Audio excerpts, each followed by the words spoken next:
So I've been thinking for a while, what can I do a video series on? And I got chatting with a mate of mine, John Lynch, Best Music and the Blanche Music Shop. So there we were having a coffee this morning, and it dawned on us both that perhaps we could collaborate. So I could help him do some more content creation himself, some DIY content creation. And in turn, I could then vlog about it, showing you a little bit about what the difference is between doing it yourself and getting a professional to do it. And this video is all about just having a little bit more awareness of the tools that you've already got and how to better use them. For example, at the moment I'm shooting this video with Panasonic Lumix GH5s using the Nocticron 42.5. It's a 1.2 aperture lens. It's currently at 2.8, and above me, just out of frame, is a Rode NTG1, which is running through my Focusrite sound card. Now, let's see what this is like with an on-camera microphone. So now I'm using the VideoMic Pro on the camera. So it's a good distance away from me, whereas the NTG1 is fairly close to me.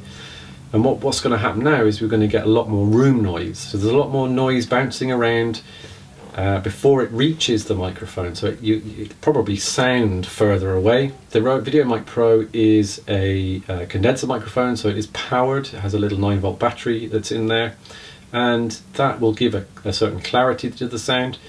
But generally, that's better for close-up. That's why this microphone is fairly close to me. So this is the NTG1, and this is the VideoMic Pro. So the NTG1, the quick brown fox jumps over the lazy dog. The VideoMic Pro, the quick brown fox jumps over the lazy dog. Okay, so now let's see what the in-camera microphone is like. Right, so now we're using the in-camera microphones on the Panasonic Lumix GH5s. They're not bad, actually, and the way I say they, because there's actually a stereo mic that's positioned above, behind the lens on the top of the body, which does produce a wider sound. But there are restrictions, and one of them again is the fact that that camera is quite a distance away from me, because I'm using the 42.5 focal length, which means that if you want things to be in frame, it has to be quite a distance back.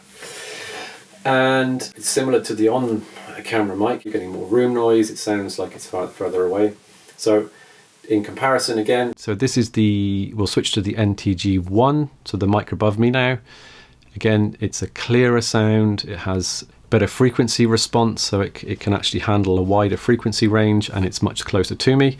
Back to the on-camera or the in-camera stereo microphones, again, you're hearing more room noise, and just the digital analog converter and the capsules, the microphones themselves just aren't as good.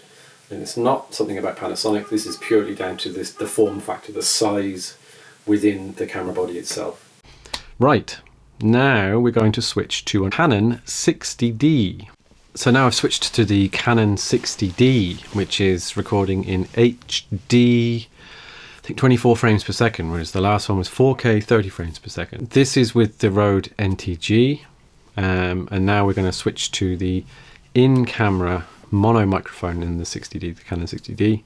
And this is what it sounds like with the onboard microphone in the Canon 60D. There's quite a big difference, and there's a difference in the picture quality, there's a difference in the focal range, there's a difference in the aperture, so I'm having to use a lot more compensation to increase the level of light because of the lower aperture in that camera, but it does the job. Like, if this is all you've got, it'll still do the job.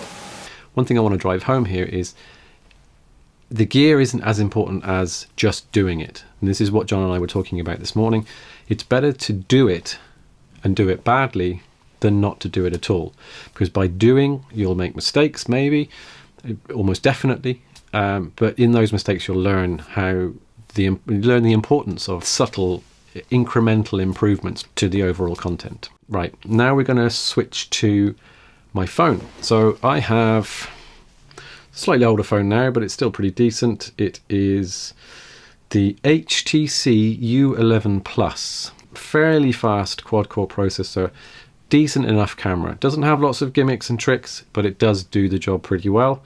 Now let's see. Now I will be using as well a stabilizer, a gimbal, handheld little stabilizer. In fact, I'll show you that now. This is the Zhiyun Smooth 4 phone gimbal. Fairly inexpensive. I think I picked this up for 120 euros. So yeah, it's not cheap, but if you're comparing it to the difference between the likes of the GH5s, for example, it's night and day.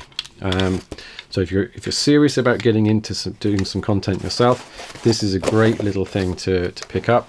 And again, it's just a question of actually using it. So you need to get on and set it up, get on and use it. Now, so this is the front-facing camera, the Canon 60D, the HTC U11 Plus.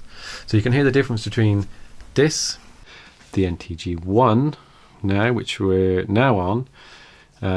You can really hear the difference, especially if you're listening on headphones. Yeah. So, I mean, there's nothing more to this video. I kind of omitted to use a tripod for the phone at a similar distance in terms of composition and so on. So this is basically what it sounds like at a distance similar to that which the other two cameras were on, given the composition that I had on the other two cameras. So, in simple terms, at that distance, this is what the HTC, the phone onboard mic, sounds like. I wanted to be able to demonstrate the differences between different gear, different technology, what that technology means in terms of the look, what it means in terms of the sound, and to kick off this video series about DIY content creation and why, even if you want the bigger productions, it's best to try and do it yourself as well. And I think a combination of do it yourself, getting someone like me in to do it, is only going to help your business. It's only going to help your business grow. It's only going to help interaction with your customers, because an informed customer is a happy customer.